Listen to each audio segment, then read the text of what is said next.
ఉల్లిపాయలకు సంబంధించినటువంటి విషయాన్ని బ్యాక్గ్రౌండ్లో ఆయన క్రాస్ చెక్ చేసుకున్న తర్వాత కదా ఆయన స్క్రీన్ ముందుకు రావాలా, లేకపోతే ఆలుగడ్డల గురించి మాట్లాడాలన్నా ఆయన దేని గురించి మాట్లాడాలన్నా పక్కనోడు నీకు అప్పటికప్పుడు బ్రీఫ్ ఇచ్చేసి వాడేం చెప్తే అది నువ్వు చెప్పడానికి నువ్వెందుకు?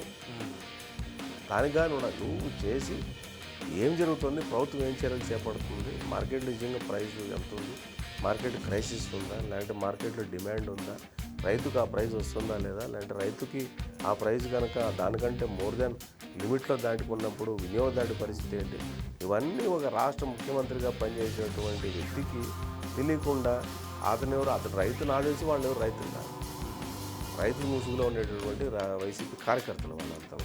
వాళ్ళు వచ్చి ముందుకు మన ముందు కనపడింది అవంతా కూడా. వాళ్ళు వచ్చి ఇది ఇట్లాగా అది అట్లాగా ఎరువులు, లేకపోతే ఆయన ఏది మాట్లాడుతున్నా ఎరువులు అంత విలేజ్లోనే ఇంటి దగ్గర దొరికేటివి ఎరువులు అని మాట్లాడుతున్నాడు. ఎవరికి ఇచ్చాడో 5 ఏళ్ళు రైతు భరోసా కేంద్రాలు అంట.